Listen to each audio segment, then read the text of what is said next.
Welcome to By the Numbers. I'm FM Tahiti and I hope you're all doing well.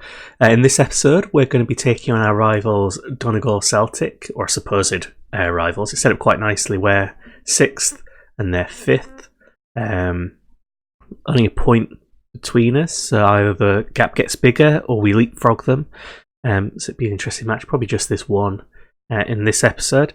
And I'm going to just talk briefly about a new kind of, I say new stat I'm looking at, but one form of statistic I want to try and spin after reading a book called Football Hackers, and I'll probably write about it for dictatethegame.com. So if you want to look at various articles on dictatethegame.com, please go and do that. I've got a few on there, and there's some really good ones by everyone else on there as well. What I'm probably going to write about is something to do with goalkeepers. So I've got Gibbo there. He looks pretty pants, doesn't he? He's got one or two attributes that look good. The rest is just a kind of grey sea of mediocrity at best. One of the things I find really difficult with goalkeepers is how do you actually work out if they're any good? How do you work out if they're performing well? Because they're so reliant on the team in front of them. If you've got a team that's really limiting the amount of shots that are being taken against the keeper, then the keeper looks pretty good because there's a limit to how much he's going to be able to concede. And you don't know whether he's conceded a few goals because they're good, or he's conceded a few goals because they're good, but he's actually conceded a few more than he should have done by rights. And likewise, if you're a team that's sort of relegation fodder and your defence is terrible, how do you know whether you actually kept a good amount of kind of clean sheets or kept the amount conceded down? When is a keeper going above and beyond? It's really difficult to tell, because when you look at the stats, there are a few things. It's not showing you on that bit. It shows you on this bit, doesn't it? So you've got clean sheets conceded, saves tipped, saved parries, saved held, average rating. It's tricky because at the moment it looks like he's conceded 16 and 15, 24 and 22. So just over one goal per game he's conceding. I don't know whether that's good for this level or bad, but there is a way of working it out, and that way kind of goes back to expected goals again, but this time expected goals against. And if you work out what the expected goals were against your keeper and then how many they conceded, you can work out how efficient they are. So for example, if I know last season my expected goals against was about 35 or something like that, then I know that actually he's got an efficiency, what it's called in the Football Hackers book, an efficiency of expected goals against of about 11, because he's conceded 11 less than you'd have expected a keeper to concede in that situation, if that makes sense. Just like expected goals for you can tell you how many you would on, by rights or, on the balance of probabilities expect to score. You can do the same for the keepers. How many would you expect to concede based on the chances that they got? So this kind of takes the defence out of the equation. So this is, where they're shooting from. So if you let's look at the schedule. So we lost against Glentoran in a long, drawn-out cup match, drew against the police service. We look at where the shots come in. So we're going to look at PSNI this time. If we work out the value for each of these, all these ones here, these are quite high value shots. So these ones here, just guessing, but looking around, getting on for almost 2 from the number of shots they've had and the location of these ones here. I think there's about 2 expected goals probably in this one. I check it properly using my grid that goes over this and breaks it down into sections. So section 6 here, 7 down here, 7 here, 2, 3, 3, 5, and so on. I can break down the expected goals for this, and if it is something like 2 and we only conceded 1, I know there was a goalkeeper efficiency of 1. Now it's better to do it with shots that are actually on target for this. So actually it would be much lower. So they've only got 2, 3, 4 that were actually on target. But you can add it up that way. But you just do this all the way through the the season. So that's one of the things I'll do, and I'll probably mention it in the next episode because I've had a chance to sit down and actually do that. But I'll be able to work out whether my keeper's actually any good. So that's me boring you all with that. We're going to get on with the match against Donegal Celtic now. Hines is in because we've lost Mitchell on a transfer. Where did he go? Where did he get still? He's gone to Portadown Reserves, Mark Mitchell. I was tempted to try and loan him back, but as I've already stolen youth players back, I was thinking maybe I'll just give that a miss. Kind of go with what I've got for this one. Lynch is also injured, so the backup we've got in is Paul Allen, and then Hines is going to have to play because I don't really have any other central midfielders come in for him.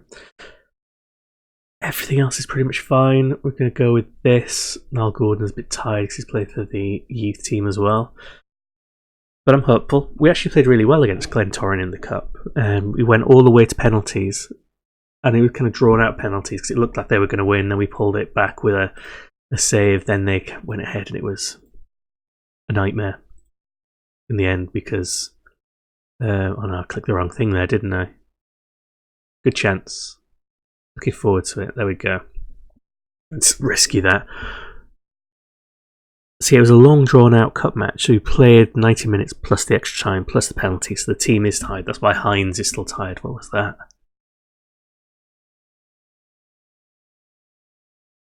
Okay. There's Gibbo. Long by Brown to no one. No one in that kind of pocket there.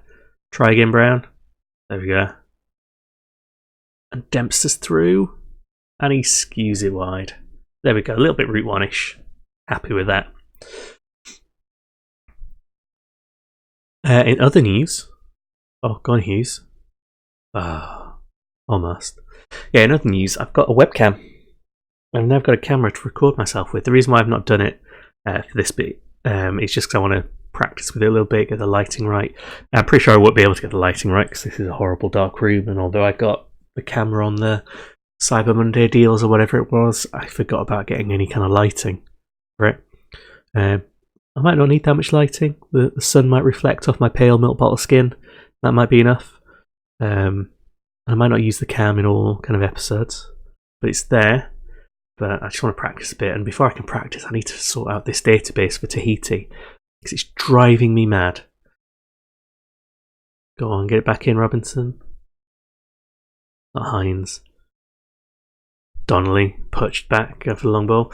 Yeah, the database stuff is driving me mad because I've added new teams. I think there are 5 new teams that have gone into it to expand it. I've got the cup set up so they'll qualify to play in France. They qualify properly for the OCL. The World Cup Championship's different this year as well, which makes it a bit interesting as well if you qualify from the OCL and get in it that way. But the regional cups that I put in really didn't like the fact I added a few extra teams. I'm pretty sure in past versions of the editor, so 19, 18, 17 and so on, well, they're knocking about really well now. This is dangerous. See, all that, and then just a long range rocket. That's a bit harsh. Not any shots actually on target. I don't want to see this again. Get to half time, see what we're doing then. Yeah, I'm pretty sure in previous versions of the editor, if you added extra teams to a cup, it adjusted the rounds for you. So it knew that it had to give a bye to a certain number of teams to make sure you had the right amount of matches to get you down to a 2-team final at the end. Robinson wants subbing off.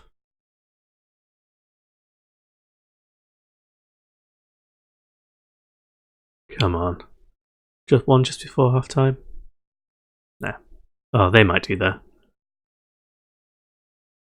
Oh, fine save.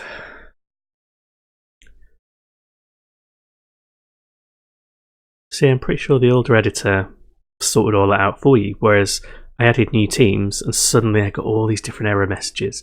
Couldn't find the right amount of teams. Fix that one. Couldn't work out what the dates were. Fix that one. Couldn't work out what the proper rounds were. Fix that one. Then I had few of these regional cups that went through the testing and the verification. If you've not used the editor, you save it and then you've got to verify the rules. And if you don't verify the rules, it won't work. It won't even let you use it in the game. And the theory is, well, I say the theory is, it's said if you can verify the rules are fine. It's tested itself, it's set the competition up, the competition should start and it should work. But the reality is, stick with this for the moment, it did that for me.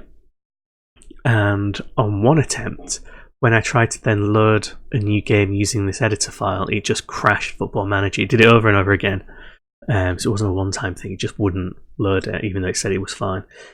Corrected that slightly, and then the next time it loaded it. I simmed ahead 3 or 4 seasons because I just wanted to see, did the cup work? What kind of date ranges was it using?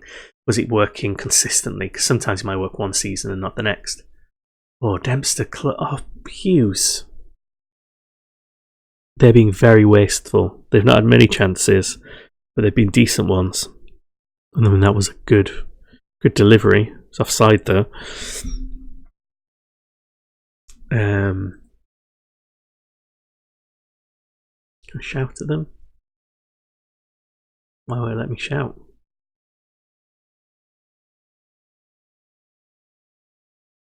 Was the game just frozen? Am I on highlights?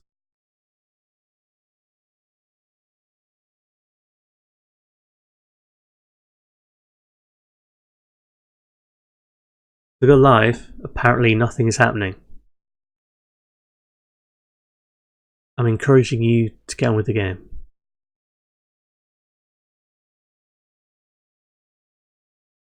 Well, this is interesting, isn't it?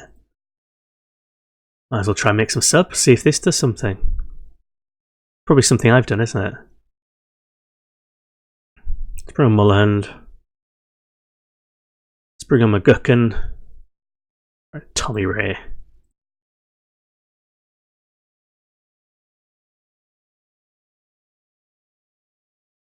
Anything? Oh, there we go. It was just paused, but it wouldn't admit that it was paused. There we go. Mystery solved. It's a little interface issue there. Yes, I loaded up the editor once I stopped it crash dumping, and instead of it, putting together the cups perfectly, one of the cups just never started. It never scheduled itself. And one of the other cups scheduled itself but only played one fixture. Go on, Hughes. We have been terrible. Yes, it scheduled, I think, one fixture between 2 teams rather than the kind of 8 teams that were actually in there.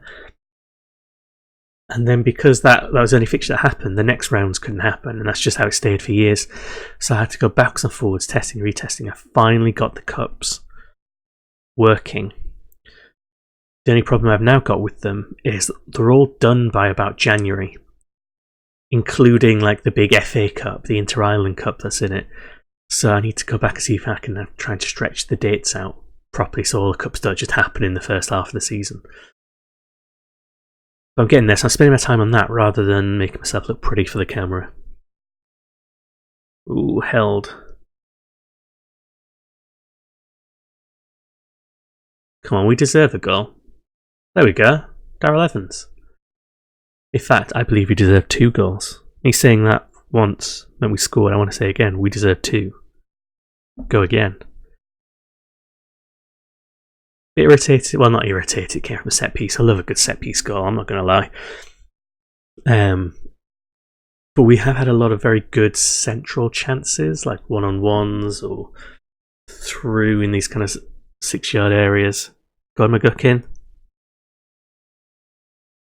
Oh, Evans, why? That's not what you're there for. That's not your job. So we clawed this one back. So it looks relatively even on shots. It looks like they had more on target, which they did. It doesn't look like it, they did.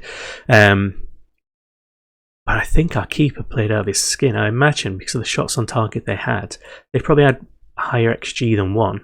Oh, that's them, not us. Than 1. So I think actually we did well to keep it down to 1. On the other side, though, we had lots of good central chances. In fact, let's just look at it. Sorry if this bores you, but I need to look at it. I need to see this. Let's have both. Yeah, so we're on the right-hand side. So look at this. 1, 2, 3, 4, 5 in the box, all relatively central. These are all good positions. 4 outside the box, which is more than we normally have. No, these are their shots. Ooh, so like, well, actually, yeah, there we go. So these are actually Donegal Celtics, even though when that's why. Ignore me, I'm being stupid. So yeah. They had a lot of good central shots.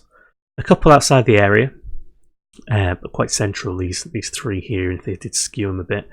So their XG is probably almost definitely more than 1. It might be 1.8, something like that. That would make a bit more sense. If we look at ours, only 2 outside the box.